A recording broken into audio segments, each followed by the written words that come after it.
Ladies and gentlemen, thank you very much for coming. Let's start our today's event, our conversation. For those who are first time here, I would remind that we, as usual, we have 1 hour fire chat talk when I will be asking questions, and then we have half an hour, maybe 40 minutes for your questions. So be ready, make your questions tough, interesting. Valery is more than open to answer such questions. He's an experienced guy. But first of all, let me introduce our today's speaker. Valery is a unique character. We know each other for now like 15, maybe even more years. Valery is the father of Belarusian innovation ecosystem. He is the father of technology park in Minsk. And basically most of people who were then participating in the revolution of 2020, they were his people, which grew up in the technology park and in the technology companies. And I remember very much when we actually first time met in Moscow, and I was in charge of the same things in Russia. I was wondering whether it's at all possible in Belarus to create such a robust innovation ecosystem. But it turned out that it was possible, and it's because of this gentleman. Then Valery had an exciting career. He was a presidential candidate in Belarus, and at the moment he was the most high-level former government official to ever take place in Belarusian elections, which also speaks a lot about his character to survive the oppression and to go for elections. And now Valery is one of the most significant personalities, one of key leaders of Belarusian opposition. Did I miss something? Yeah, well, thank you. Just like speak in the mic, please, because it's streaming, and so it's that you will be heard. Thank you, Ilya, for such introduction. I'm really excited to be here. So just I can see that there is a small piece of real Russia here on the American land. I do not speak about the embassy and just other trade missions. In fact, it's a lot of infrastructure that belongs to Russia here in Washington, D.C., including, by the way, many places that I visited. I was the ambassador of Belarus here a long time ago, and one of my mentor was Yulia Vorontsov, the person whom I respect a lot. And once I remember it was the celebration, Christmas celebration at Mormon Church, and you know, he was one of the keynote, if not the keynote speaker, and his topic was about lights. And he was able to speak about lights for 20 minutes, and the audience was almost crying, you know, because he made such a great speech. So he was very intelligent, he was very knowledgeable person, and over a sudden when the next ambassador came, when he was replaced by Ushakov, you know, just it was such a drastic difference in knowledge, first of all, knowledge in the way the person spoke English, and, you know, just in many other aspects, because Yulia Vorontsov really was a person who was thinking about the country, and, you know, he felt the country. And I would say that a lot of things, in fact,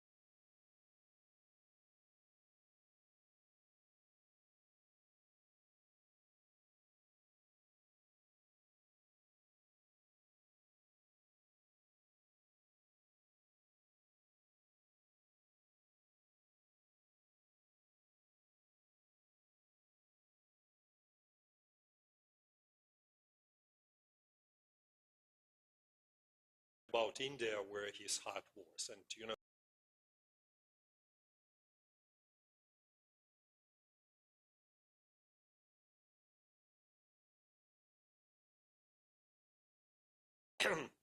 but thank you, Ilya, for recalling my experience in technology, and that's very right that I started to create Belarus High Tech Park, which by the time when I left it, I resigned. In fact, Lukashenko dismissed me because of the conflict with law enforcement agencies when they started to arrest software engineers and IT managers.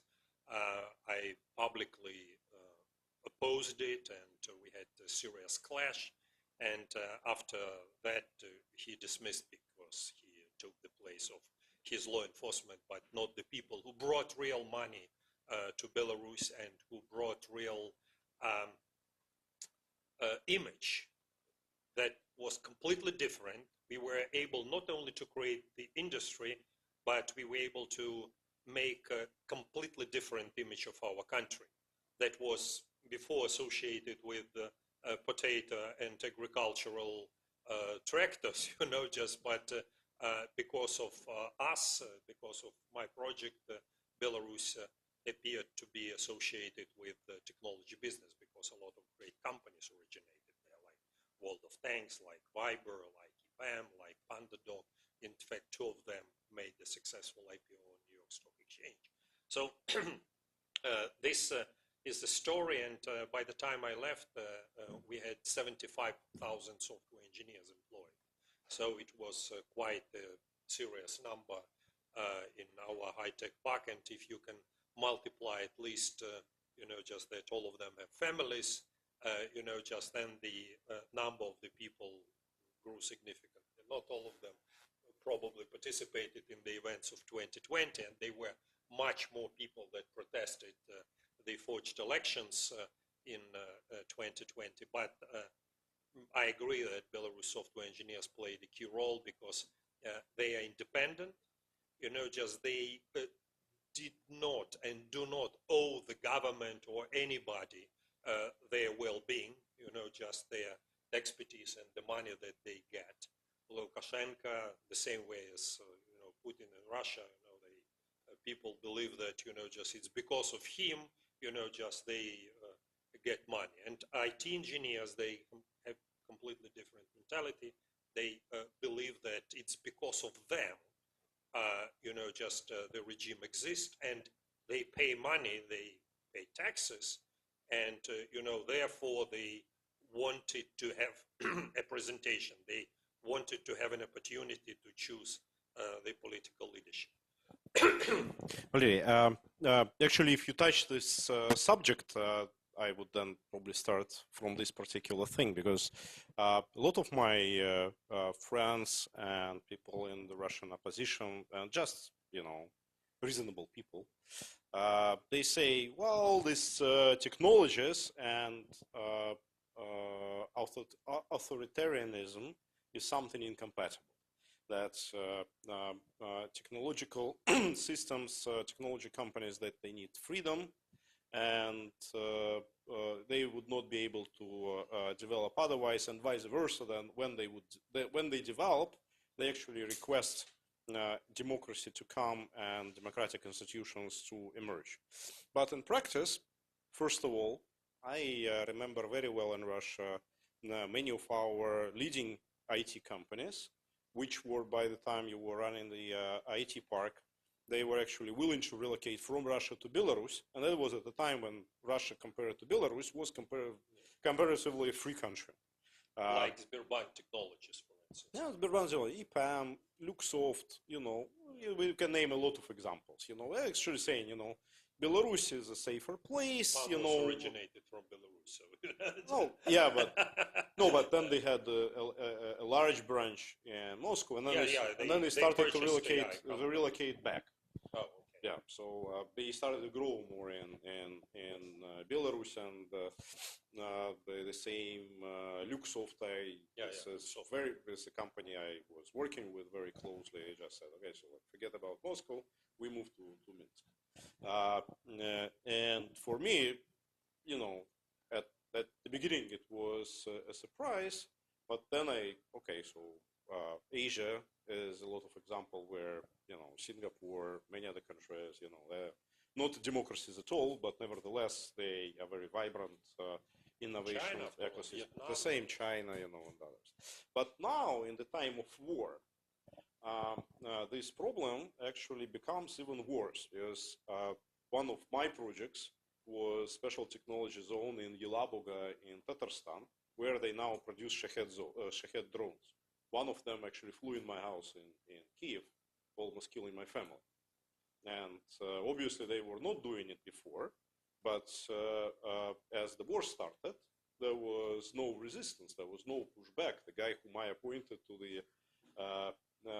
lead the zone actually became the top guy. He is now under all sanctions and like whatever, but he is leading that project. In Belarus, it was more complex stuff, because the same World of Tanks, for example, the guy who is the founder of World of Tanks, he actually supports Ukraine, and that's why in Russia he is identified as a terrorist and extremist. But World of Tanks branch in Russia was then spun off the company, and recently it was nationalized because somebody wanted to take it over. But nevertheless, he was not objecting to this. So it comes that, you know, people may even have their own opinions, but they nevertheless they do not resist what's going on. So what do you think? Whether those IT guys, this creative class, as Mr. Surkov once identified them, where they are the agents of the change, or they are just following what's going on in the country? How you see it? Well, you're right about the fact that technologies can be developed also in countries where there is no democracy, like we can mention China. Now in China, there is one very important element from my viewpoint, because, you know, Chinese people, they believe that though they do not have democracy, but they do have principles. You know, just and principles, it means that the same rules apply to everyone. The same rules apply to the person from the street, to the secretary of the local Communist Party branch, and to the highest top officials. And it worked when even the top management had to step down in 10 years, like 2 years in power, and then, you know, just they had to step down. And in fact, even the recruitment of the leadership, though it's a kind of a secret procedure, but normally the people know also abroad who would replace the current leader. So, you know, just that's a very important element, because in many so-called democracies, there are no principles. For instance, you know, just the laws will be applied to the person whom you don't like, but whatever my friends do, you know, just Rothenbergs and, you know, just this type of guys, you know, just for them it's nothing, you know, but the law will be applied only for those, you know, just who misbehave. So, and everybody can see, you know, just everybody understand that, you know, just this is not the democracy, and this is not the principles that can be applied. So in countries like China, you know, in Vietnam, for instance, you know, just like 10 years ago, approximately, I met the Minister of Technology, and smart, energetic guy who was, in fact, by coincidence, graduated from Minsk Radio Technical Institute of Information and Technology. Then he definitely is the nice guy. And you know, just I spoke with him, and he was stepping down from the position of the minister. I said, why? You know, just because he said, well, this is the rules that we took from China, and you know, just I cannot stay more than 1 or just 2 terms maximum, and I have to resign. So, you know, everybody in these countries believe that, you know, just there are certain principles, and if they see the guy, you know, on TV, they understand that it's just a temporary guy, you know, just in 5 years he will disappear, you know, and someone else will replace it. And Xi Jinping, the current guy, well, he is the first, you know, just who made the exception after Deng Xiaoping. But, you know, just he made his career in the Communist Party of China. They have just an interesting story, you know, just when the documents are moving all over the Communist Party leadership, you know, just they make comments. And to the people, it's like approximately 400 people, they make comments over this or that document. And the people, they make their comments, and Xi Jinping was great, just because people saw how great comments he made, and he was promoted. Just everybody in the leadership. Well, it's not democracy. It's not the people. Yeah, it's not the people from the street that would decide who would lead. But it's a different system, and anyone, it's a kind of a meritocracy. So the person, who is elected to be a leader, should be, highly judged by approximately 400 people. I may be mistaken in numbers, but I'm talking about principles now. So in our part of the world, just when these guys say that, laws will not apply to me and to my friends, but they will apply to all of other, that's in fact what disappoints people. But not the lack of democracy, because, and by the way, they still have, just on the local level, you can after all become a member of the Communist Party, I remember all these periods of time, so we didn't feel very much, just in the society that we had a lack of democracy. If the Soviet Union would be economically successful like China, I think it would be still there. Anyway, this is maybe not the direct answer to your question regarding, just whether IT engineers or creative class can be a vehicle for changes, but I think that that they are. In fact, in Belarus, they demonstrated. They are also, the people are loyal sometimes, and the people are sometimes, not sometimes, but in most of the circumstances, they have to obey, because they value, just what they have, and they do not want. And for IT engineers, it's even more important because they can go into internal immigration.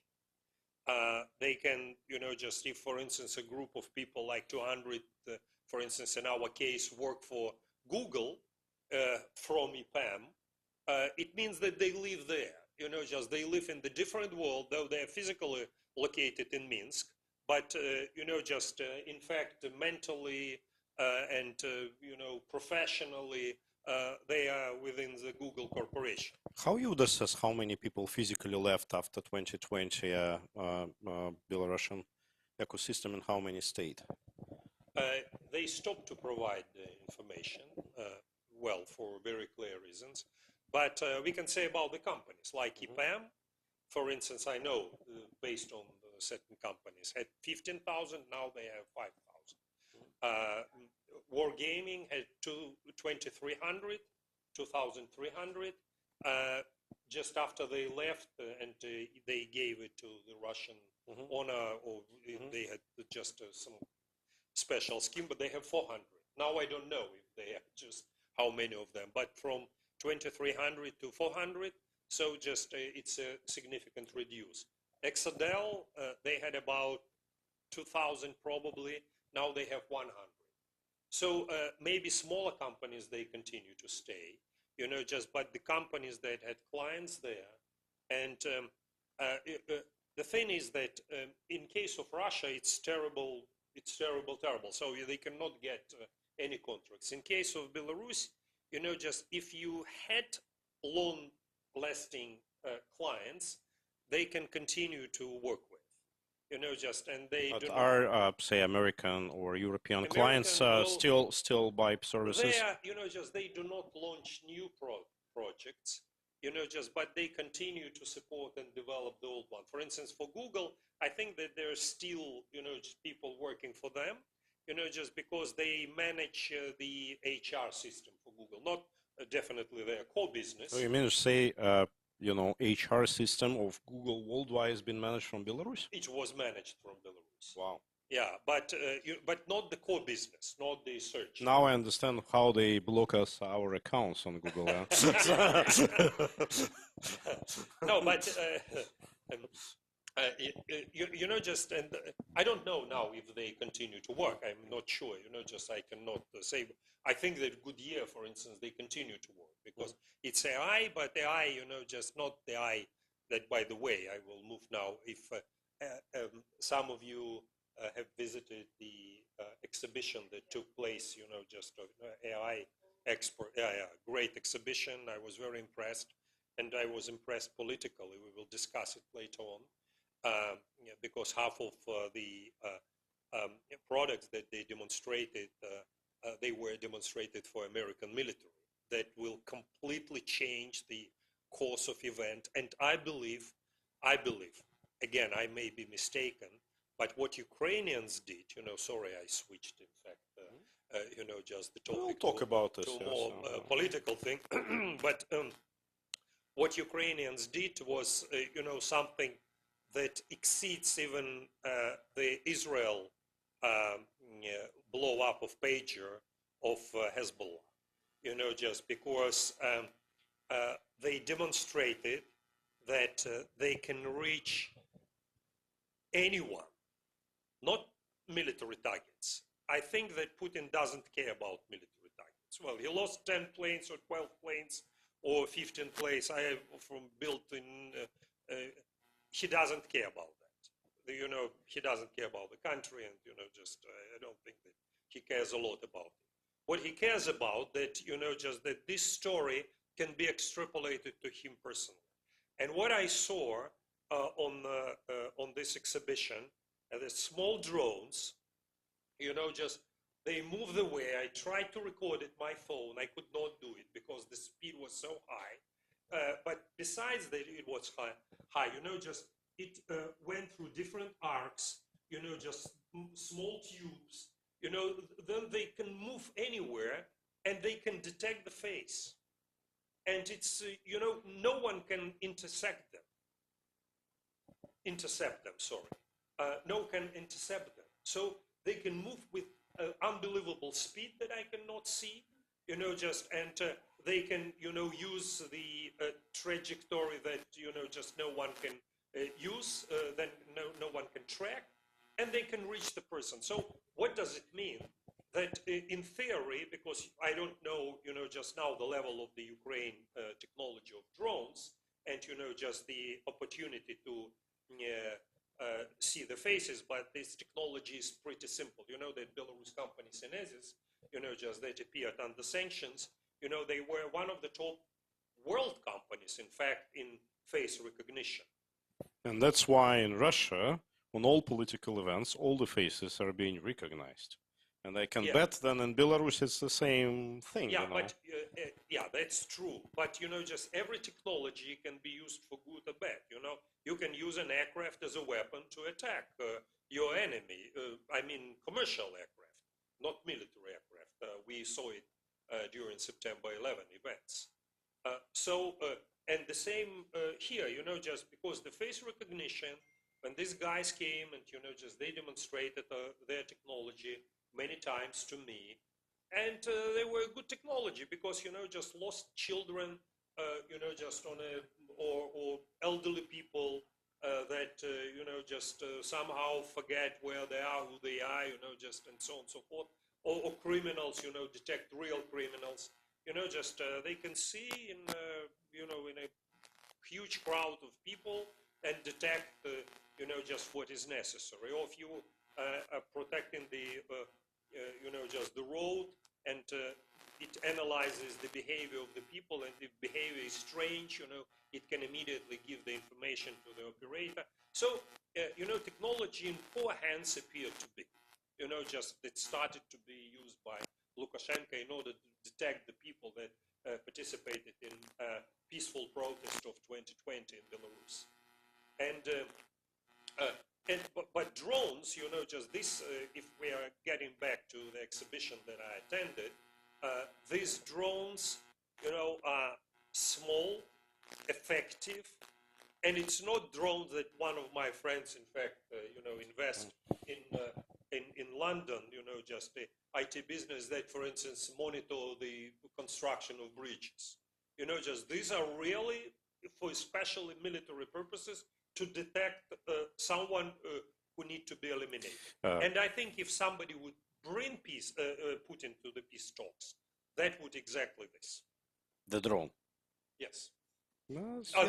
The threat that just that he could be eliminated. If well, you know that Russian soldiers at the front lines, they need no to actually vice versa, to stay alive, they need to follow the drone. That's the way how Russian soldiers surrender. So Ukrainians are sending special drones which guide Russian soldiers, which want to resign and which want to step back from fighting.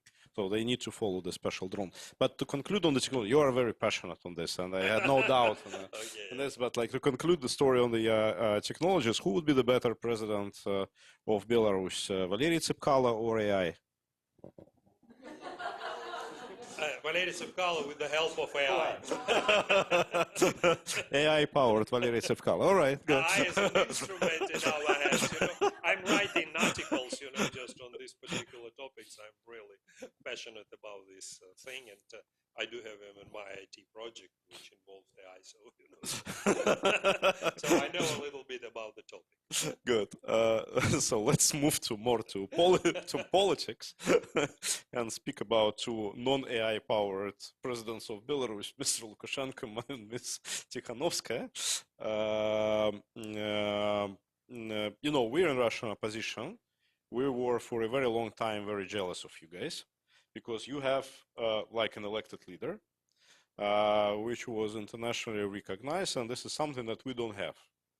And we kind of were looking at you and were saying, okay, so Belarusians are lucky because they have a leader with a mandate and recognition, and around such a leader, everything could be built. The government, the parliament, the new legislation, the new army, you name it.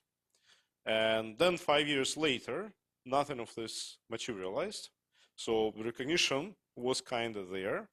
But it was very much limited with Sviatlana Tsikhanouskaya visiting one office or another office.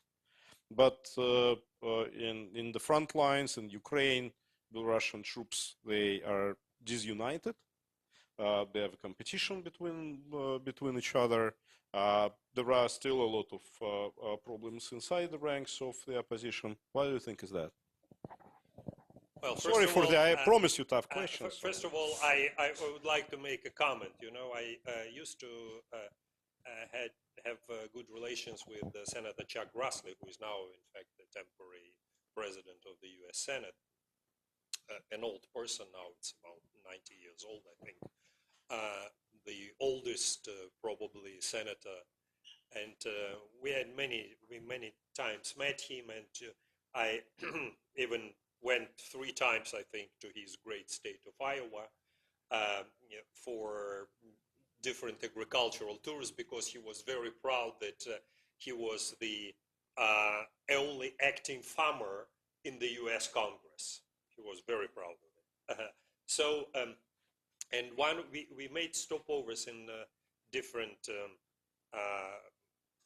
like medium or upper medium class Americans. And once, just we made a stopover with the guy who resembles exactly the same as Gerard Depardieu. Like, just like a clone. Just I was shocked because I said... Did you check his tax declaration? I said, look, just do you know that you just look like exactly one French actor? And he said, well, many people told me that. I need to have a look at the movies with his participation. But the next question, the first question, probably it was not this time, but just the question was, what country, what do you represent? I said, I represent Belarus. He said, is Belarus a country? I said, yes, it's a country. They say, the next question was, are you independent? Do you have independent? I said, yes, we are an independent country. You mean, does it mean that you have a president? Yes, I said, yes, we have a president. Congratulations.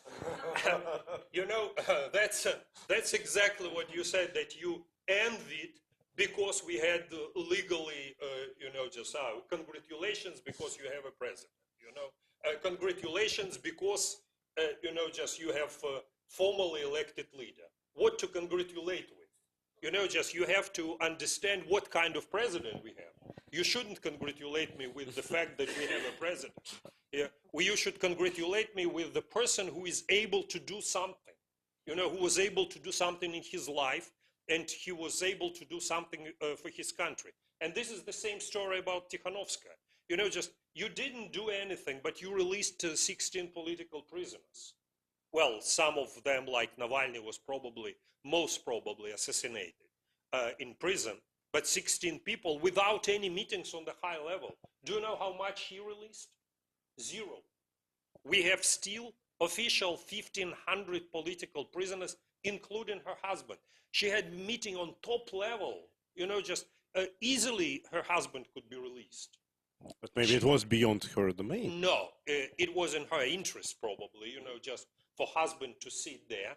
It was in the interest of the group of people that are surrounded. You know, I'm serious because, you know, I offered several times in the beginning, I said, look, you know, just because when law enforcement, when army, you know, was hesitating, when the people massively went out to the street, I launched the initiative to arrest Lukashenko. You know, just at that time I spoke with her, I said, look, you know, just let me now, you know, just publicly support, and, you know, just on the level of, like Americans, for instance, they officially gave ransom for, you know, just if someone would arrest Maduro, you know, just like make an official step, you know, in that direction.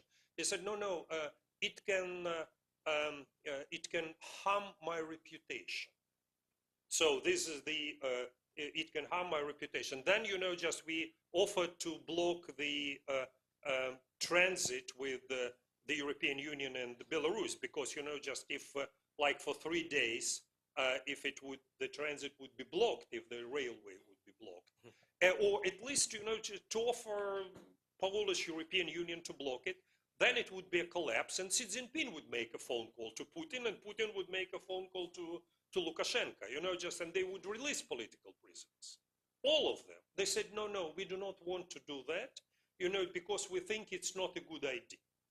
And, you know, there were several initiatives, you know, just that we brought on the table, and none of them worked. And it's simple, because, you know, just like Norway, they gave them 3 million for political prisoners. Even many countries, they gave them money for political prisoners. Do you know how they help political prisoners? They buy postcards, they write something to political prisoners and send them to Minsk. And the money is used for that. But I'm sure that half of the money is, you know, just are put on the pockets. You know, just because no one ever presented, you know, just the audit of how, you know, just this money was used. So, you know, just I do have ground, you know, just to believe that, you know, just having meetings on such high level, and if you are not able to release Masha at least, Maria Kalesnikava. Release the person, you know, just who helped you to become who you are. Because without Veronika and without Maria, you know, just it will not be Sviatlana at all. Do you know how big was her team, you know, during 2020 elections? When it was my idea, in fact, to support her.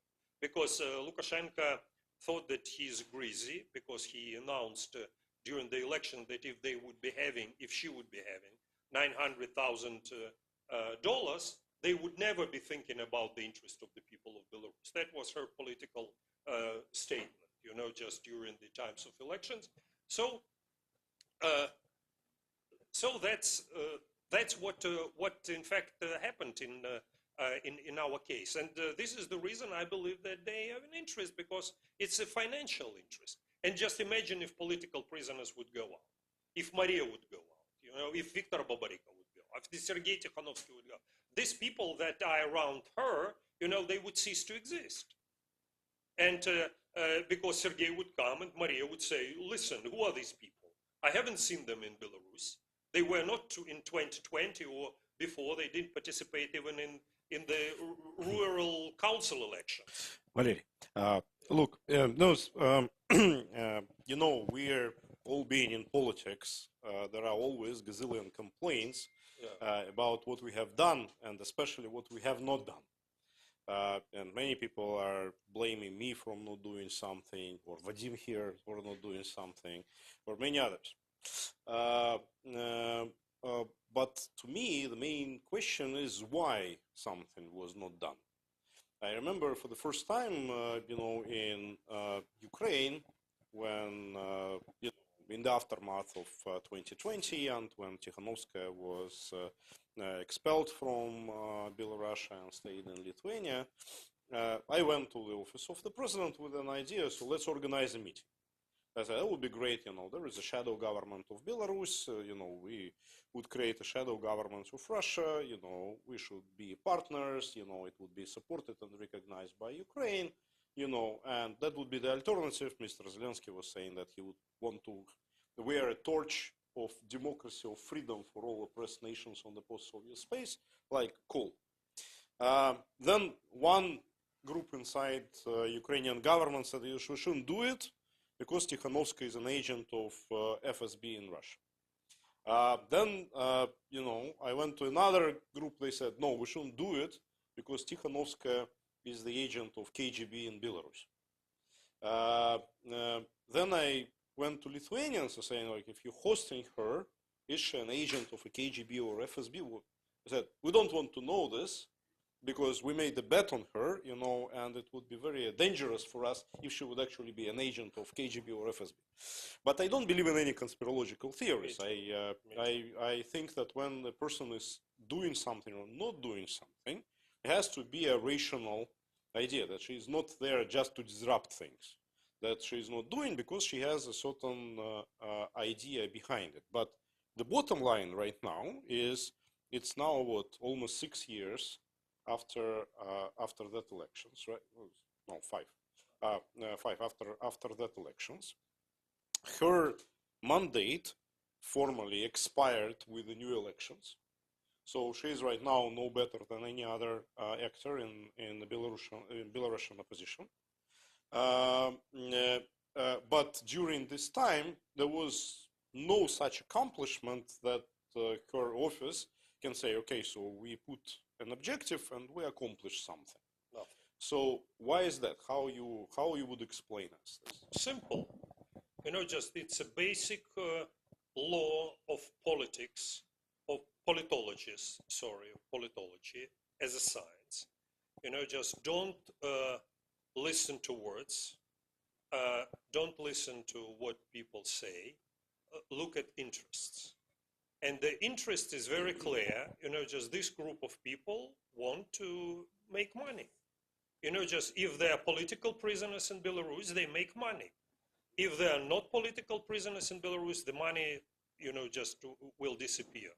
If Lukashenko is in place, they make money. If Lukashenko will disappear, who are these people? They were nobody in Belarus. They didn't challenge Lukashenko. But they may have the whole country for themselves. It's way more than... Sorry? But they may have the whole country for themselves. Just if they would have roots, just if they had any activity, if they have an experience of speaking to grassroots people, just to talk to the people. I can give you one... She was voted for. That means she has something. Who? Tikhanovskaya. I can tell you the story, just that she had 3 people, in fact 2, because, just when I spoke with her about, just to support as the only person, it was Oleg Moiseev, who now put bricks, he works in the construction industry and put bricks in wealthy Lithuanian citizen houses. Just one person who, in fact, protected her with his life, just during the electoral campaign. And the second is Maria Moroz, who was sent somewhere, I don't know what he does now in Warsaw, in Poland. 2 people. They had more, but it was the people of Sergei Tikhanovsky, and the people of Sergei Tikhanovsky, several of them were taken together with him. So that was all the team that she had. And, I brought my people, and Viktor Babariko, he had even more, I had to admit that, no secret in it, he was preparing for the campaign longer than me openly, and he hired personnel, and just he spoke with people about his intentions. So just all the campaign were made by just my people and the people of Viktor Babariko. Just that's it. But when she went abroad, just this her office, as you call, just these people, they didn't participate. They were not her people. They were not my people. They were not people of Viktor Babariko. Just they were people that had long-lasting relations with the Western funds. And it's probably comfortable. Well, I may assume that Lithuanians instructed her because, just to take these people to the office. And after all, there are a couple of very strange things are happening, just because we saw millions of dollars moving on their account, but at the same time, we saw the former Minister of Foreign Affairs of Lithuania, who purchased recently, like half a year ago, approximately, when he was in the position of the Minister of Foreign Affairs, Landsbergis, the grandson of Landsbergis that we all know from the old times. He purchased for 2.5 million euros the house in Greece. So, no one was able to understand where did this money came from. Just because I don't believe that any Lithuanian businessman would give him money for what? What he can do, just that a Lithuanian businessman cannot do. They can say, for instance, I make great relations for you with the United States. No, just what they did, they took off the sanctions the people that were the people of Lukashenko. Like the guy that became very famous, just let me recall his name, that this story became public because the guy, he has a big cleaning company, and he clean Kremlin, he clean Lukashenko residences. So this type of people are very trustworthy to dictators because just if it's a cleaning company is allowed to go to Kremlin, well, you understand what does it mean. It's like a kind of a personal guide or the personal cook that was Prigozhin. Yes. So I mean, these are very important and very close people to the inner circle. And this guy, he received, because he was definitely the person, the threat under sanctions, but he received the Lithuanian residence permit, permanent, and, and thus he was, just exempted from sanctions. He had the property in Italy, and so on and so forth. So, I assume, that this money came from such businessmen. It's much more probable than, one of the Lithuanian businessmen that I have that have this Tsikhanouskaya, just the system, I don't know if you ever had, but, and in Klaipėda, no, not in Klaipėda, in Kaunas, they have one of the biggest shopping malls. So the guy is a serious businessman. Why, this person, why Landsbergis is in need for it? But Valery, here's the question, because well, maybe I don't believe in this, but still one can imagine that, say, Tsikhanouskaya's team is more interested in getting like immediate grants rather than in going back in Belarus and they will not go. Okay, give me one more example. Yeah. Well, one more example. There is a so-called independent theater. Independent theater that just one of the guys he created in London. They got approximately 20K salary per month, pounds, 20,000 for their family. Their theater consists of 2 of them and plus 7, just kind of actors, So they, from 1 to 2, sometimes 3 million pounds they have every year, just for donations from different funds that support independent Belarus theater. So they're the only one. So just imagine now, just that we are returning back to Belarus 20 years ago, you know, when I was there, when these theaters, independent theaters, were flourishing. You know, just they had to compete for viewers, you know, for they had to create good performances, stages, you know, just it was really very, very interesting period of time, you know, just and besides means they had to move to regional centers, to small and medium-sized cities and so on and so forth. But it was highly, highly competitive cultural environment.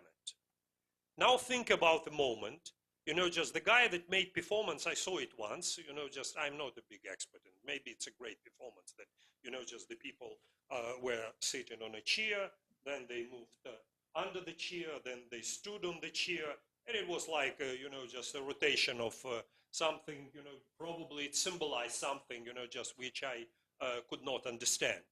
But think about this type of performance, go back to Baranovich or Bobruisk, you know, just to Slutsk or Pinsk, you know, just, and, you know, just try to compete with other theaters, 20 other theaters, independent theaters for viewers.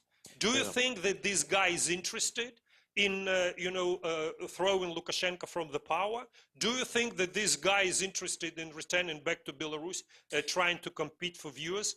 Interest should be in the core, you know, just look at them, you know, and you will understand, you know, just why they behave this way or not that way. Why they only fight with, you know, just for release political prisoners, you know. They cannot even release one female political prisoners. Come on, they could not release even Maria Kalesnikava. That's so shame. You met the president of, you know, just many states several times. It's real shame, you know, just, and I think that it's just hypocrisy, you know, just, and this is the reason I'm really angry. Okay, so I see again as you are very passionate, almost as probably even more passionate than about AI and drones.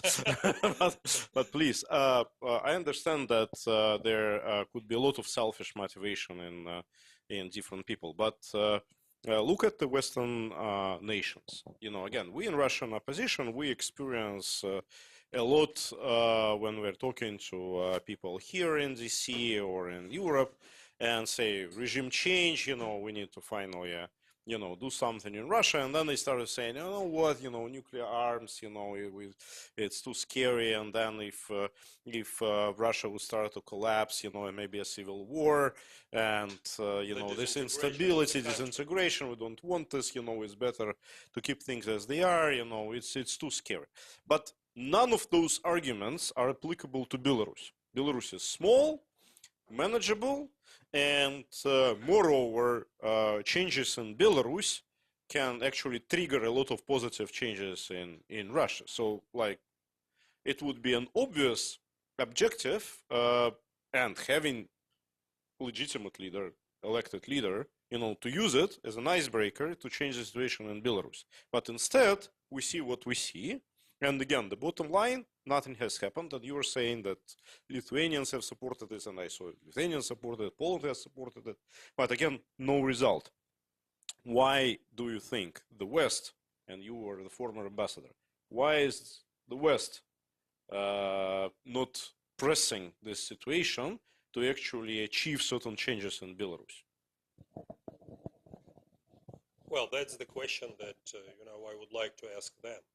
I think you probably have some theories. Yeah, one of my theory is that you know, just the current Western politicians, you know, the people that were born with a golden spoon inside their mouth.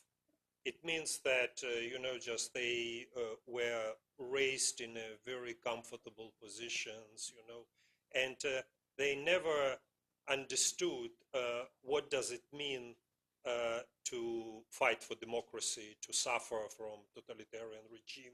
You know, their principle is not the principles that came out from their inside. Their principles is something that they learned only at school, at university, and they can only repeat like cacadus, you know, just the values of democracy, and that, you know, just we are staying for human rights without having a feeling of the essence of it. And that's, I think, just there could be several reasons, but one of the reasons is that, what is strong in Western society, in democracies, that during normal, simple period of time when nothing is happening, when the economy is growing, the people are relaxed, and they, in fact, choose the same politicians, that can speak nicely, but, they didn't do anything in their life, and they speak without the passion, but when challenges come, then, de Gaulle appears, then Churchill appears, that they replaced Daladier and Chamberlain, this is now the period of time that, we have Daladiers and Chamberlain, but we don't have any de Gaulle's on the horizon or Churchill, this type of strong politicians who, in fact, understood from the deep of their heart, what they were fighting for. But Valery, I would bring you a counterexample, the example of Guaido in Venezuela. He was not even elected. I mean, he was the leader of a prominent force, but still it's a parliamentary force, so it was about the parliamentary elections. But nevertheless, he was recognized firstly by the United States and then by many other countries in the world as a legitimate president of Venezuela, even having no access to like military power in Venezuela. He was not run on the presidential elections, and he was given the authority over Venezuelan reserves. Citgo, oil company, PDVSA's branch was under his control. So like everything was given to him, and then he immediately disappeared as soon as the money was taken out. With Tsikhanouskaya, the legal grounds were even stronger. Okay, we don't know the actual votes on the election, but many people suggest that she won the elections, and that at least what Western leaders was saying all the time, yes, that we believe that she won the elections, but if they believe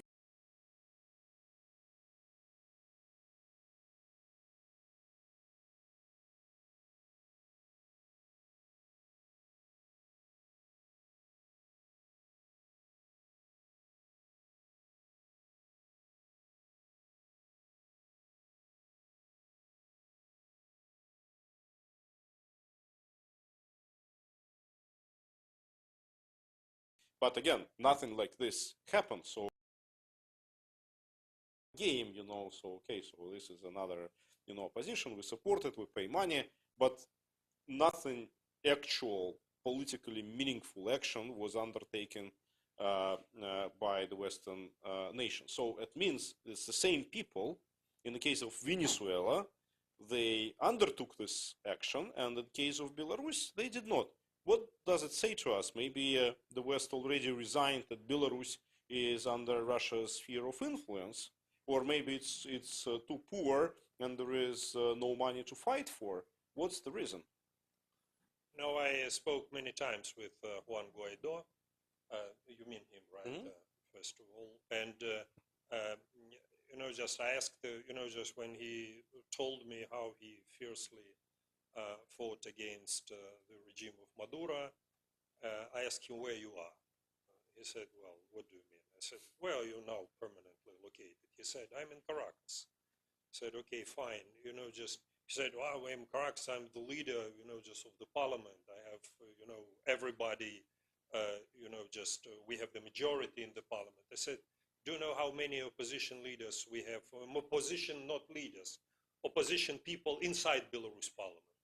He looked at me and said, probably no. I said, yeah, you're right.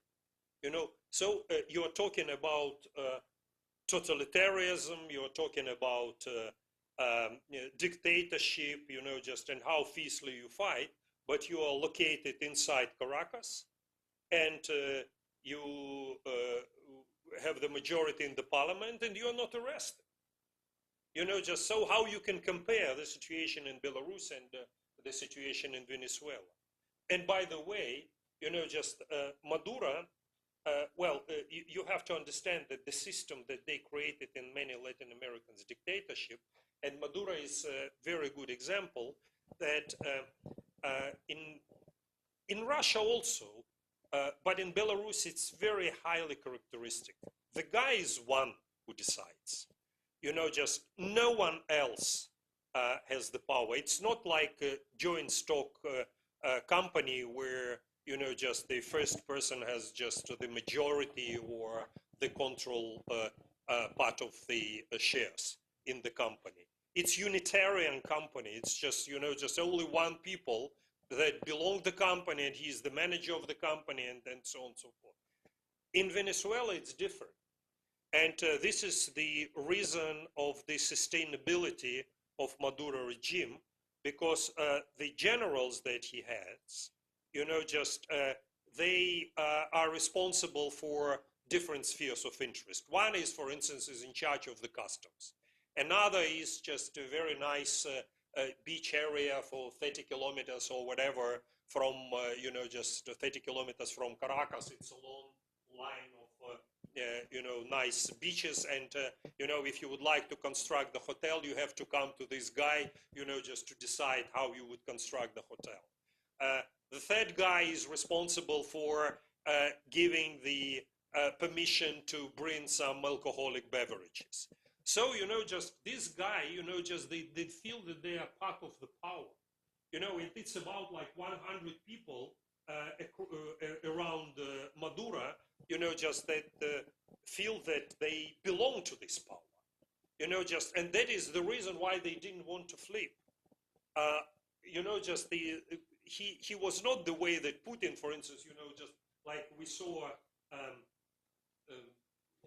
Narishkin, right?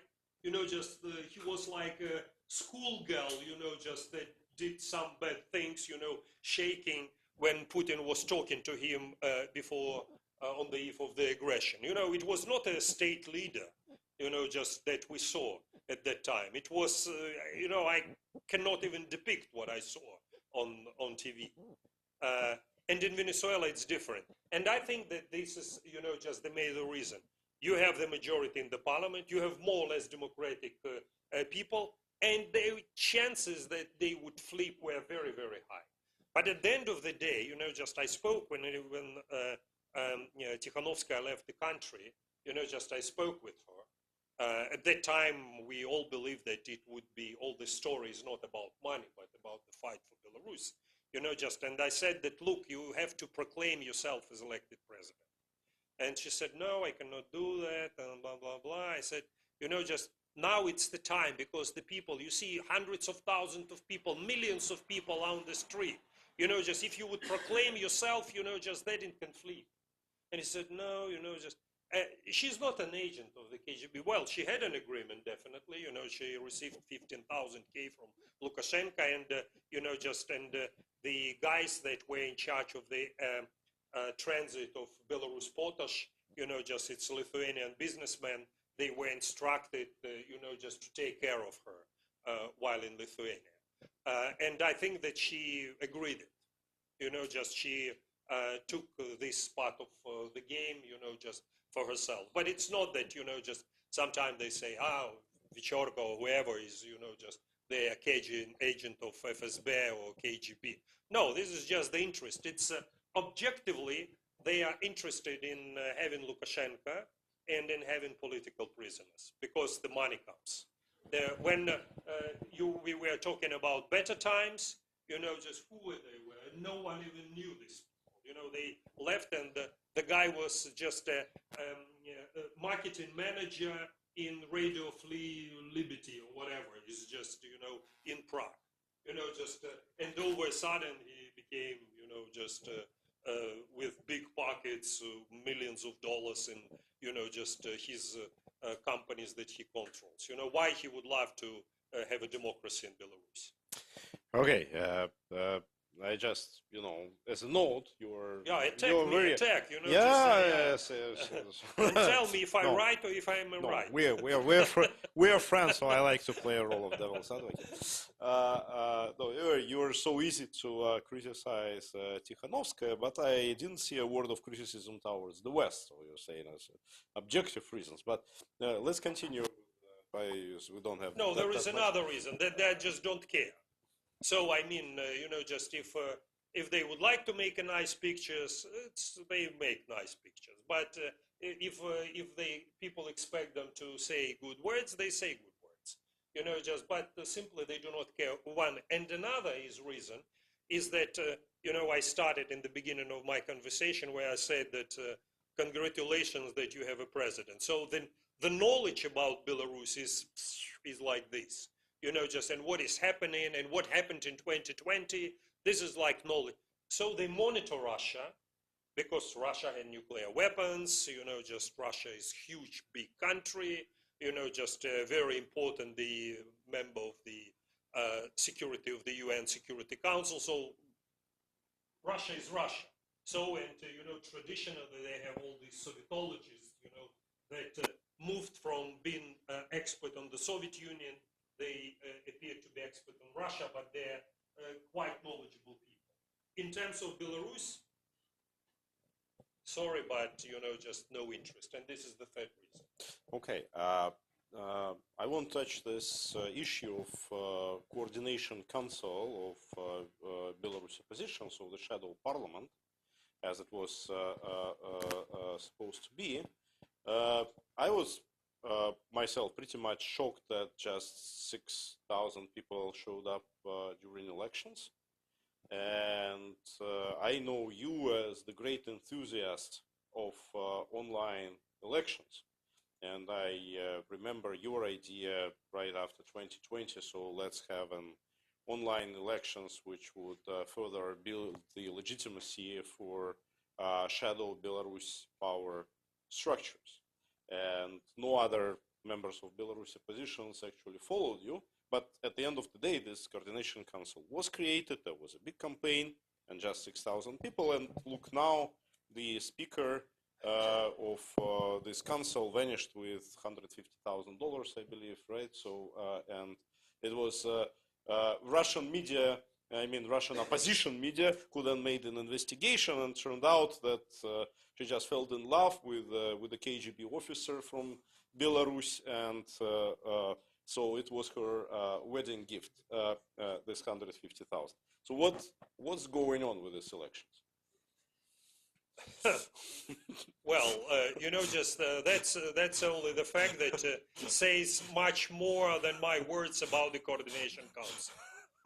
Just that they were not even managed to create institutes, just that they, just can distribute money, just how money comes, who is in charge of it, just how to control it, the so-called revisionist or revision commission, auditing commission. It's in the Soviet Union, they called audit committee. Audit commission. So, just they didn't create basic things.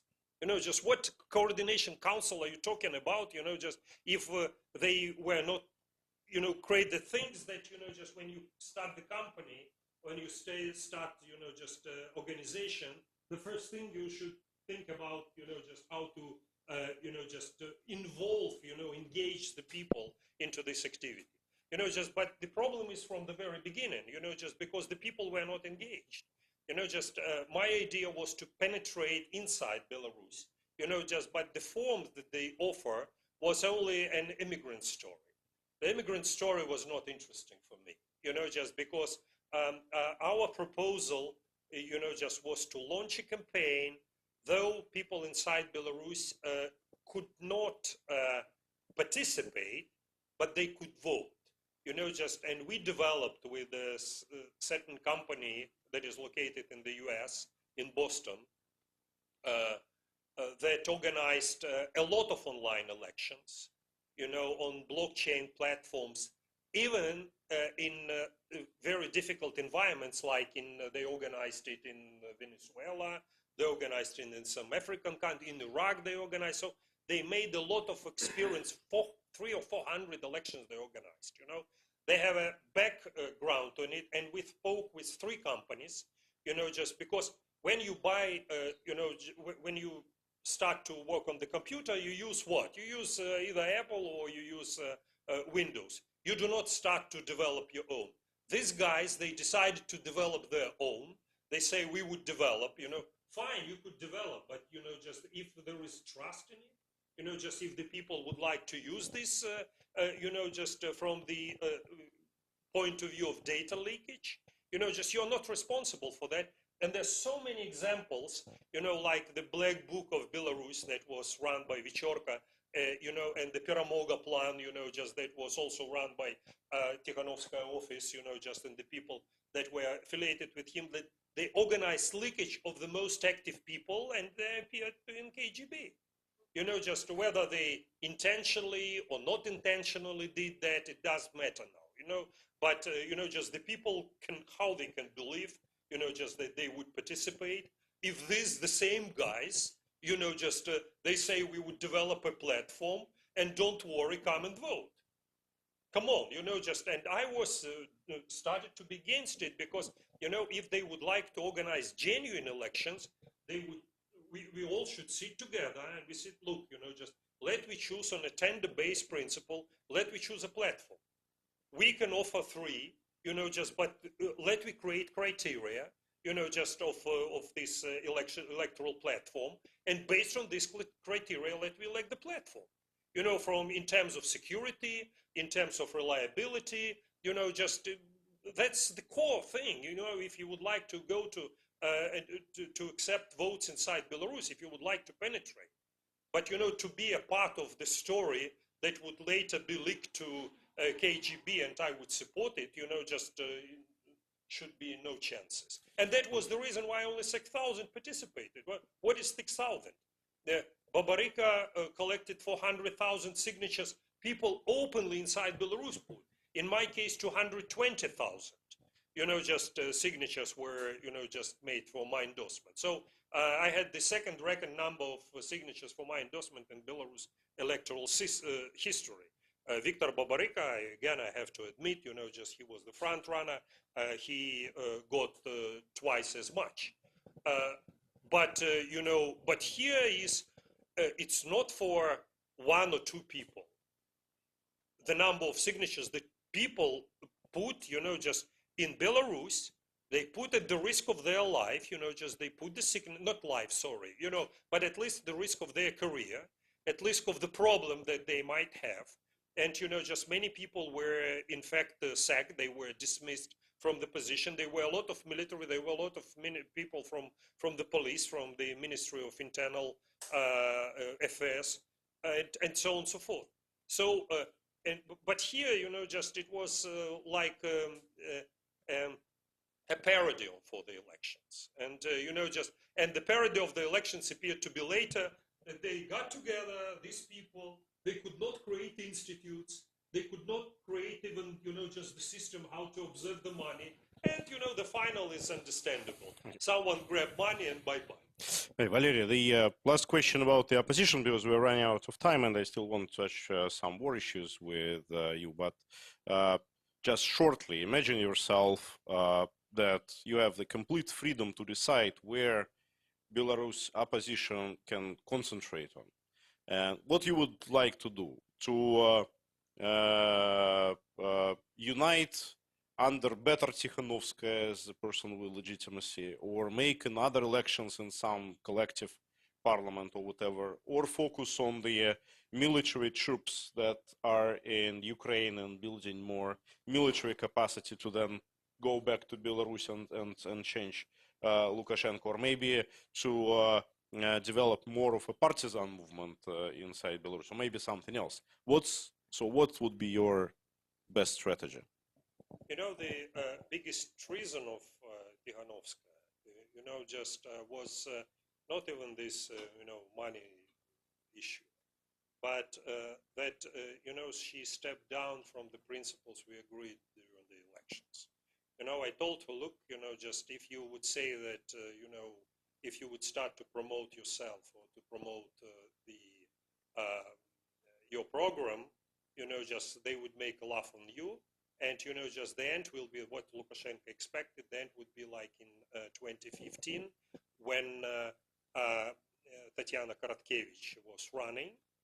Just a part of Tsikhanouskaya, she was a worker, social worker, just for like social security services, just she worked for.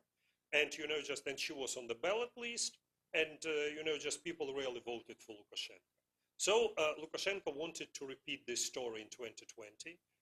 I read him like an open book, just I understood very well how he was thinking. And, just this was his scenario. So, just I didn't want him to repeat this scenario. And, just I told, look, we will support you if, just if you will not promote yourself.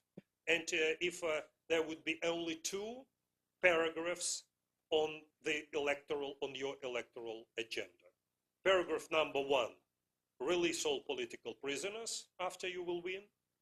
Paragraph number 2, in 5 months, new presidential elections, when Belarusians will be having an opportunity to vote for anyone they want. And, and it worked. This strategy worked because during 2020, during this female trio, just they never spoke anything about any positive agenda.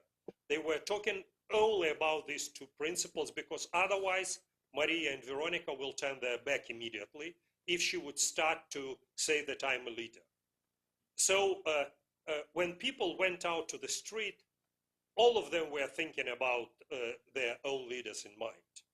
Someone were thinking about Viktor Babariko, someone were thinking about Sergei Tikhanovsky, someone were thinking about me, someone about Andrei Sannikov, someone about Nikolai Statkevich who was in prison, and many, many other, just people that somebody had in mind.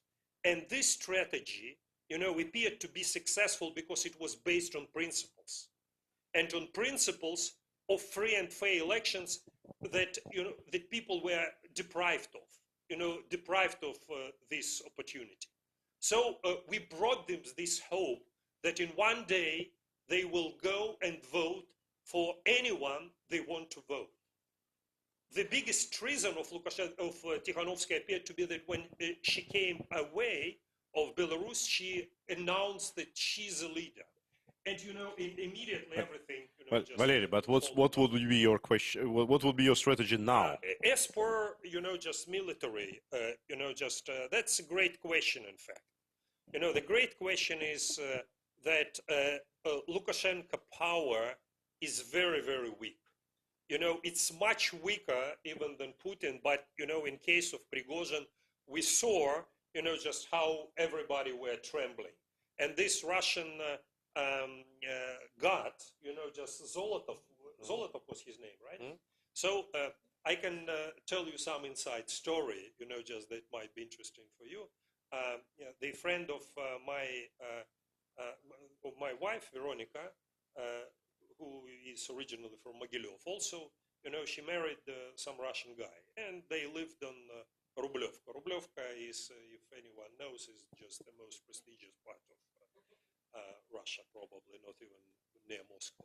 So, and Zolotov also, their family, they also have there. So, and they know each other. The guy, now I can speak openly about it, just he was a businessman, but strange business. Just his business was that he took money from businesses that had troubles and brought them to law enforcement or to judge, just in order to release from the prison, just the people who appeared who were under custody or appeared to be in prison. Fixer. Yeah. Yes. Yeah. Решала. So just and he very successful. Brought a lot of money home. Just and built nice house there. But he twice appeared in prison also, and he had both. He had the picture, just with some Russian officials, and in prison robe. Just so. And when Zolotov's wife made a phone call, they were just about to jump to the airplane to leave Moscow, you know. They were all, because Putin left, you know, just he were in his residence in Valdai, you know, just he left Kremlin. So they were all afraid, you know, just, and the Russian Guard, you know, they have 300,000, I believe, you know, just a lot of people, I mean, you know, just, he was about to leave. And he offered my wife's friend also, you know, to jump to the airplane with them. And she said, no, thank you, because she was like in the movie, famous movie when they changed Russian and, black and white, when they change colors, you know, just when reds come, they put red on it. Yeah, different hats. Yeah, but you know, and as a matter of fact, she was ready to put the necessary picture, you know, just inside her apartment. If Prigozhin's guys would come, you know, just she would put, you know, just as a victim of the regime, his husband, you know, just in a robe, so they will not touch him. But if everything will be okay, she will put the picture with the, you know, just some mic. So I mean, you know, just now I'm coming to my question. If, you know, not Kalinovsky battalion, but if it would be about 20 or 30 people that would with guns cross the border, you know, just and start to move in the direction on one tank, you know, would move into direction of Minsk, you know, they will be joined by number of people, you know, just it will be just a big movement and no one would stop them. If there is one condition, if the condition is very important, if they would claim that they are not for power, but they are for release political prisoners and free and fair elections. Okay, interesting. So then the last... Because Prigozhin, sorry, just one comment. When he was moving to Moscow, do you remember his motto? Why he was so successful? Same thing as we did in 2020. He said that he's not for power, but he's for justice. And for justice, and especially when he spoke with some in Rostov-na-Donu, when he spoke with some local military commander, and they spoke nicely to each other, and, you know, just Russians military saw that no threat. Come on, you know, just they could not resist. Okay, so then, yeah, last thing that I want to touch with you, and we then open the floor, is about the war, the war stuff. You know, we're living in Ukraine. It's like virtually every single month there is another wave of discussion whether Belarus would join the military aggression or not. Obviously, Belarus is given the grounds, you know, and the Russian troops are there, and then they can transit Belarus. But Belarus by itself is not part of the military campaign. Belarus troops are not invading Ukraine. What do you think? Are there any conditions under which Belarus can actually become the part of war? Whether it is against Ukraine or maybe against Poland or Baltic states, if Putin would do a ceasefire here but would decide to attack Poland, what would Lukashenko do?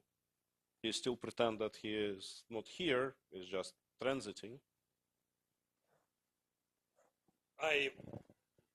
I can speculate around what Lukashenko said to Putin or continues to tell Putin regarding Belarus army involvement into this war. Probably he used different language, but the essence is the following. You know, just they simply, both of them, they don't care about people, definitely. They don't care about if Belarus army will disappear in Ukraine, will be killed. No, this is not their concern. Their concern is that Belarus army may, when entering into Ukraine, may lay down their weapons, be recruited, and return back. You know, just, and that's their Lukashenko's largest fear. This is the reason I think that this scenario, I can absolutely exclude that Belarusians would enter into Ukraine. As for Lithuania, or Poland. Now at this stage, I do not believe that this scenario is likely, because it was very likely if Putin would succeed in Ukraine. Yeah, then I think that the next step would be Lithuania, Latvia, and Estonia for dessert. So that would be very, very realistic story. And that, I think, was even in the plans. But Ukrainian broke everything, and I don't think that now they can afford for them to fight on two fronts. Thank you very much for this, and I am opening the floor for questions. Andrei, you were the first, right?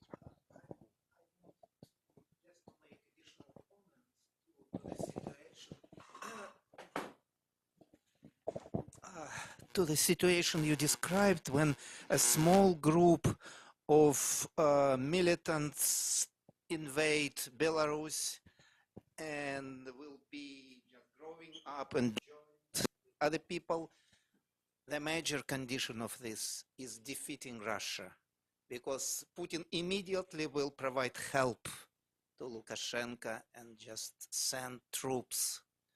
I believe this is a major condition of success of such a group. Otherwise, it will not succeed. I would reformulate it as a question, because that's our eternal argument with Belarus opposition. You know, what is the sequence of events? I'm always saying, let's first defeat Putin together with Kalesnikava, like with other formations. Let's destroy that regime, and then we will even help you to liberate Belarus and decide how you want to live. Because otherwise, I believe that, you know, I agree with Andrei that he would intervene. A lot of guys from Belarus are saying the other way around. Let's conquer Minsk, and Russians would see that, you know, it failed, and you know, they would take it as an example, and they would rebel and remove Putin. What's your position? Well, definitely after the change of power in Kremlin, you know, just there will be changes in Belarus. That's very obvious, you know. But in this case, you know, just we don't have to do anything. I mean, just to wait until you will decide the problem inside Russia. So I don't think that this is right strategy for us. We have to think about different scenarios. And after all, you know, just we have to speak with the people that fight inside Ukraine, this Kalesnikava battalion, you know, just if they are ready for such intrusion, because now the major restrictions is that they're not allowed by Ukrainians. Yes. Yeah, so this is just the major restrictions. However, there are a lot of diplomatic tricks, you know, just that can be used. For instance... no, but the Ukrainian logic is the one that I have said. That's, okay, even if you are successful, even if you would come to Minsk, even if you remove Lukashenko, the very next day, Russians would come anyway, and then the whole of Belarus would turn against Ukraine. So that's why, you know, you better sit tight and don't do nothing in Belarus. That's the logic. No, well, you know, it has right to exist, definitely. I mean, this logic, and, you know, just it's necessary to take into consideration also such a scenario. If, you know, just the message would be, if the message would be just clearly pro-Western orientation, be a part of NATO, and so on and so forth, that would definitely happen. You know, just, but if it would be the message, as I said, you know, just give Belarusians a chance, you know, just to choose the leader they want, then probably, you know, just there is a chance that, you know, this intervention would be different. But anyway, you know, just even if Belarus will be conquered, you know, just then by Russia, again, it will be the story after Putin, you know, just will step down from the power. Because, you know, just what is our, in fact, strategy now, or tactic approach, I would put it this way, you know, is that anyway, Putin and Lukashenko, after some time, will step down from power. You know, just that's inevitable. We saw it in many times. What I know for sure, that it will be 2-year period of a little bit of chaotic, let me make it this way. So just the period that would be having a chance for all the opposition leaders in Belarus, in Russia, those also that are outside of the country, and anything can ignite the situation. Nobody expected Prigozhin's coup, just now it can be something different. Putin doesn't want, I think, now to stop the war, not because he didn't achieve his targets, but because I think he's afraid of a lot of people that were on the front, that possess weapons, just that can change the situation inside the country if something happens. So, and it will be a period of, also uncontrolled period. Now it's easy, just you send the people on the front, you can control the situation inside. Now it's easy to manage the situation inside the country. But if they would stop, just then it would be very serious problems. And, just I don't know now, just what you understand, what is your definition that Russia will be defeated. Now, this definition is very, very wide, and, even peaceful agreement on the current circumstances by many can be considered as the defeat of Russia. To me, Russia is defeated if there is still status quo. To me, Russia wins if we remove Putin from power. That means that we won. Okay. And that Russia won. That's, Yeah, makes so sense. it's very, very, very simple, It's like, Vadim, you want to ask? Yes, I have. Just take the email. Good to see you, Valery, in Washington, D.C. It's my question. You know Lukashenko from his early days in power. You were in his team when he got elected. You worked with him in different positions, different government positions. You were friends and you followed out. Friends is too big of a word, but you saw him very closely. You watch him doing things, making decisions. You just mentioned that you read him as a book. What is his plan?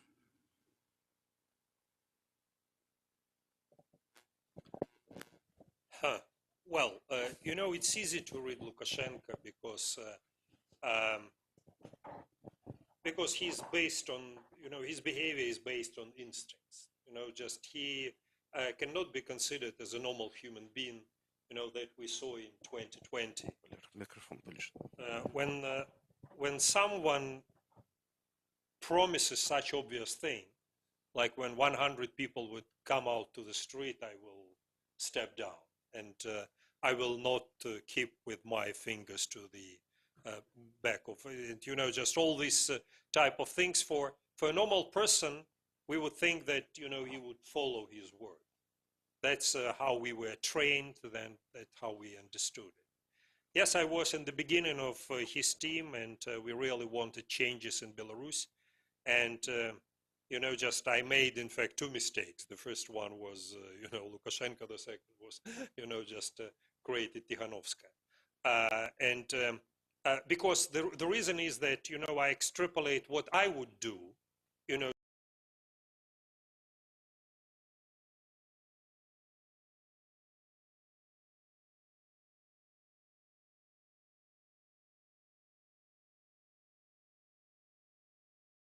I'm intelligent and clever enough in order to continue my activity even without the power or after I would step down from the power.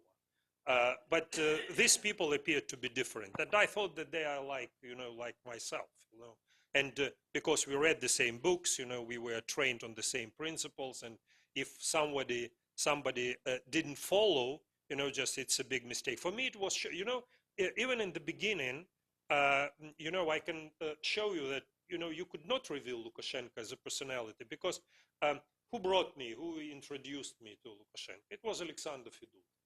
You know, Alexander Feduta, we were sitting in Oktyabrskaya hotel, you know, drinking some beer, you know, we have a bottle of beer and, you know, just some lunch, and Lukashenko was moving out and he knew.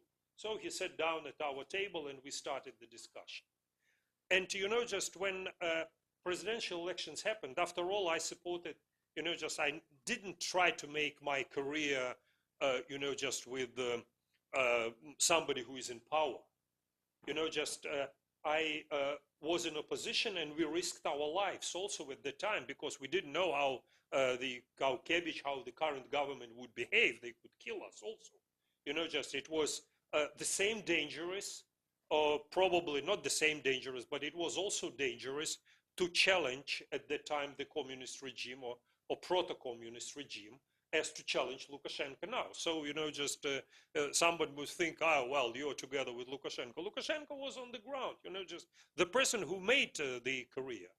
And when several times, Alexander Feduta, probably you don't know him, but for 5 years he's now has been sitting in a prison. You know, just he was kidnapped from Moscow and brought into prison in Minsk. You know, just he wrote a letter of his resignation to Lukashenko. And, you know, just, and Lukashenko just tear them apart. I said, you know, I don't want to concede it. Then after some conflict, you know, just inside the team, you know, he wrote another letter of resignation. That was after election. He was acting the president at the time. So, and he wrote something on the decision, you know, just that I'm not the person to get rid of friends. That was, you know, just Alexander then showed me this, you know, written resolution of Lukashenko, you know, just, and it spoke something about the personality. And if somebody said, oh, you could not see, you know, just the guy who would become then, who would be, you know, rebirth as a monster. It was, you know, an interesting American movie, how Natasha Henstridge plays, you know, just how inside of a beautiful woman appeared to be a monster. You know, just, you know, just you couldn't see it. I couldn't predict it. And as a matter of fact, the same was true about Viktor Gonchar, who was assassinated by Lukashenko under his comment. And the same happened with Zakharenko, you know, just whom we were very close, Yuri Zakharenko, who was also assassinated. And, you know, just in all my career, I never venerated Lukashenko. You know, just, and this was the reason I never became a minister or having any high position. I created High Tech Park, but, you know, just I was not even an official bureaucrat. I was the first deputy foreign minister, that's right. But before that, I was the advisor to the CIS Secretary General, Executive Secretary, Commonwealth of Independent States. At that time, you know, just I met all the presidents, you know, we organized the meeting of the president of the post-Soviet countries, the prime ministers, ministers of foreign affairs. I met many times with Kozyrev, with Primakov, who told a lot of interesting stories. You know, he was the soul of any meeting on the level of the Ministry of Foreign Affairs, and everybody were close to him because he knew so many jokes. So, you know, just I was the person involved in the politics. I didn't came from nobody. And before that, I was the advisor of Stanislav Shushkevich, you know, just who was the acting head of the state, the acting president at that time, though not elected directly by the people, but, you know, just I was his advisor. So, you know, just that's, but, you know, just if you speak like, for instance, some other people, I do not want to name them, but you know them for sure, ministers that are inside your council or whatever, it is just, you know, you can see tons of, you know, just beautiful words, how great is Lukashenko is, you know, just that Belarus is blessed to have the leader like him and so on and so forth. Now he's in opposition, you know, he criticized him the same way, but he produced tons of nice, beautiful words on him. You know, you cannot find a word that I said, just that I venerated him. Valery, And that's a difference. Valery, no, it was, I admire your skills, political skills in telling us so many beautiful stories, but avoiding answering the question. Because you were speaking about the past, but what's about the future? What's Lukashenko's plan? Well, he doesn't have plans because he's an animal. His only plan is to stay in power. Whatever it takes and whatever cost, just he can behave yourself. When I was a kid, I went for hunting with my father, and just all of a sudden we saw these small birds running. I don't know how they would be in English. Kuropatka, probably. Someone can help me. Partridge. Okay. Yeah, there were a group of them, and they were running. So they were running, and I started to run after them, and all of a sudden they disappeared. It was just, 10 or probably 12 of them, and all of a sudden they disappeared. I couldn't believe my eyes. So I started to browse. It was the grass. I started to browse. I took one of these birds, and it was dead. It was the mosquito was on it, or so it was a dead bird. I moved it. Eyes were blank. I saw. Probably they were so scared. That I ran after them. They died. It's heart attack. All of these birds. And I put the bird on the grass. 2 meters away, and they all ran down in the way. So this is what Lukashenko is about. When he lived with animals. Lukashenko about Belarus opposition, or Belarus opposition is like this. He tells about Lukashenko's plans. Lukashenko is, he lived with animals, in all his life, and when it's necessary, he's a tiger, when he see that the sheep, around him. But with a wolf, he's a sheep, and he can pretend that he is very ill. Oh my gosh, so please, feel sorry about his health, issues and so on and so forth. But then when he see his sheep, his ministers, subordinates, he's again a wolf, This is everything else he doesn't care, the fact that 100 or 50,000 software engineers left the country, the country completely ruined under sanctions. He doesn't care about it, because the only thing he cares about is his own well-being, his own power. Are you okay with the answer? Still, what is his political plan for the next 5 years? Just to stay in power and to do everything. But in order to stay in power, what must he do? What is he thinking of doing? Just re-election after election? Yeah, exactly. He would not allow any elections anymore. It was the biggest stress in his life. In terms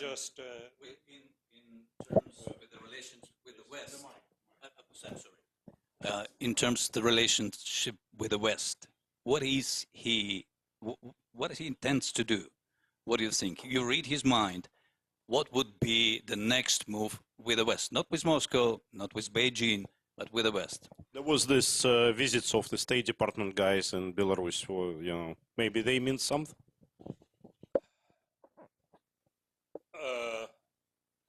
He would like to have, better relations with the West. That's for sure.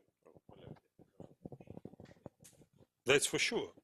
The problem is now that I cannot imagine Western politicians on more or less high level that would shake hand with him. That's the problem. But, he would love to have great relations with the United States with only one condition. No one can claim power and no one can say, intervene in, what I'm doing inside. Everything else he's ready for, but, just accept his power.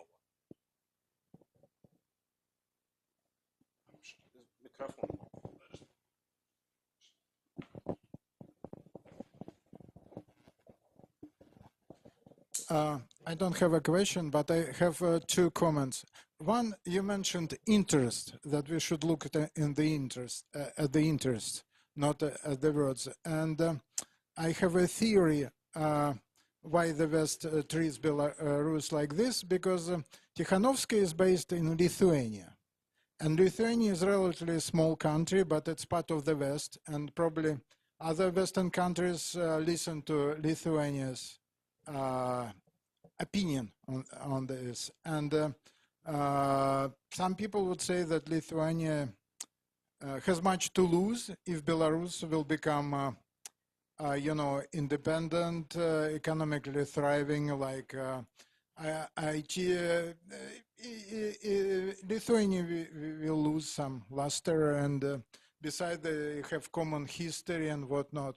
That's one part. And another comment is why techno people, like IT people, might prefer authoritarian regime to democracy. In case of Moscow and Belarus was always more oppressive than Russia at some for most of the post-Soviet Union history.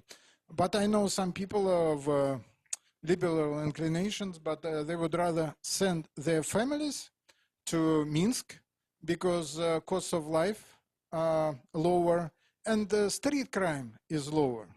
And look, another example in this country, why so many techno people support Trump with his authoritarian tendencies? Well, because they think that the current liberal model is not functioning very well. Like if you look at the level of trust in Congress, it's one of the lowest. I think like 18% of the voters, they have trust in Congress. That's my 2 comments. Thank you. Well, I will make just a comment. I would 100% agree with you that it's in the interest of Lithuania to keep Belarus as it is. Back on the times of the Soviet Union, Lithuania was a province of the Soviet Union. We all know that. They didn't have any industry. There was an agricultural country. Just in Latvia, they at least have this rough microelectronic, and also they're assembling. Some people in Belarus opposition even say that it was a province of Belarus. Which actually provoked a lot of tensions there. Province of the Soviet Union, just with absolutely no, even more provincial than Latvia, because in Latvia they have the industry at least, In Lithuania they didn't have any industry, not even one brand, the Soviet, or even now after the collapse of the Soviet Union, not even one brand that would be known globally is known. So inside the European Union, Lithuania is also a province. Just for the same reason that we don't know even one brand or just nothing that can be associated, no product that can be associated with this country. So it's definitely in their interest, just to keep Belarus as it is. Just when I was developing High Tech Park, just after some time they tried to make in Vilnius Park, but it was just, a very funny clone, just not even clone, just it was a caricature, just of the technology park comparing with what we did. Just we have industry, we have movement, just the people were, just the conference all over, and nothing was happening there. So, just after these events of 2020, how many people moved to Lithuania? A lot. EPAM, Wargaming, just moved their major office and so on and so forth. And after all, 7, I think so, maybe I'm mistaken, but at least several companies are the highest taxpayers now of Belarusian companies, just in Lithuania. So, just they created the industry, they benefited from the situation inside Belarus. And the second thing that they benefit is that they can bring, Tsikhanouskaya said that she's a leader, and they can bring to Washington, so they just attract the additional attention to them. And the interest, because the money comes to them, to Lithuanian-based NGOs, and then we don't know how this money will disappear. But when the time comes, and the time will definitely come, we will demand, to show Belarusians who were the recipient of the money, how they were distributed, because now they can show, listen, just because it's a danger for these people inside Belarus, just we cannot provide this information, fine. But everything is fixed, just all the financial transactions are there. So then when the time comes, we will open criminal charges against, just stealing the Western money, because 300 million, according to, official statements of the United States and the European Union, 300 million that's supposed to come to Belarusian people. And Belarusian people should know who were the beneficiaries of this money. And, we will find out. We'll open the criminal case, and within the cooperation with law enforcement agencies, also in Lithuania, we will publish all this information publicly. Because at the time when there will be no danger for inside Belarus for the people that were the recipient of the money. If they went to the political prisoners, we would give even more to them. The state will even pay their money for the fact that they were kept in prison for nothing, illegally. The state should compensate like a normal procedure that exists everywhere in the world. They will be rehabilitated, that's for sure, and awarded. But the money that's supposed to come to them within this 5-year period, we have to make a discovery. That's our responsibility in front of Belarusian people.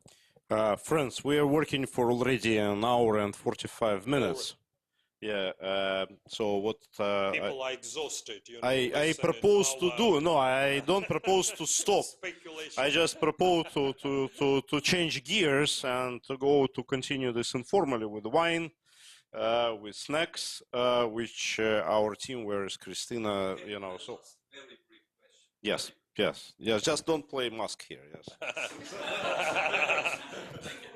Thank you. And we expect a brief answer too. Yes or no? Imagine, Valery, imagine that a miracle happens. And you in the room with Donald Trump, Marco Rubio, and defense secretary, say, okay, and the CIA, the head of CIA, all the brass is there. You have 5 minutes to state your case. And the case is what is to be done with Belarus. What would you say? 5 minutes. Well, in 2 minutes I will answer the question. First steps, urgent steps, should be immediate. The first step should be allow to and ask European and American partners to issue Belarusians electronic visa. So they will not stay in the lines, so the embassies cannot do it. So let Belarusians move freely to Western Europe and to the United States of America, just like Ukrainians can do it, 10 years visa, electronic format, then you can travel. One thing. The second thing is that allow Belarusians to open accounts, Belarusian small and medium-sized businesses, those who are located inside, allow them to open accounts, banking accounts in the Western countries, so Lukashenko will not see the money that comes there. Just that's very important, because now with all these sanctions, his products are not sanctioned, like wooden chips, potash, oil and gas fertilizers, just that are manufactured from gas. So they are not taxed. They are not sanctioned because, just they know how to do it via Kazakh companies or, Turkish companies. They come to the European Union anyway. So, just make a strict sanctions on everything that is located with Lukashenko pockets and, allow Belarusians to come freely to Europe, open account, make the business, grab money, bring cash, to Belarus, and let him not see anything. And allow the people, because then, just the money that is used, just then can be, then can come to the final destinations, because people can carry them. when the biggest amount of people will start to move, then, so this is basically several steps, then definitely, just put an ultimatum to Lukashenko, together with European partners, it's necessary to do that, together with European partners, to release political prisoners.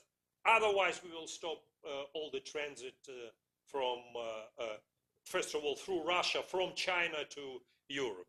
Let me do it for 1 week. Just in 3 days, they have 60, 70 trains, cargo trains crossing the Belarus-Polish border a day.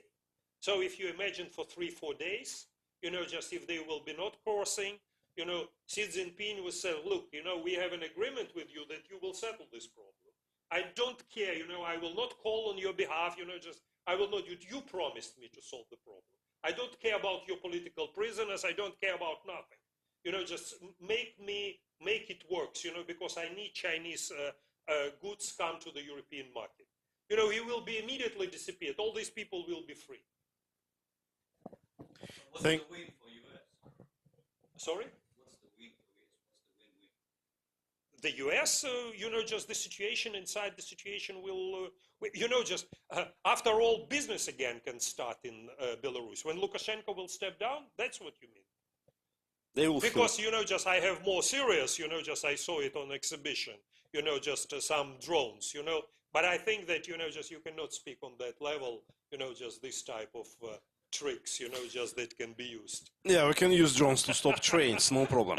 Again, Valery, thank you very much, and thanks to everybody for coming.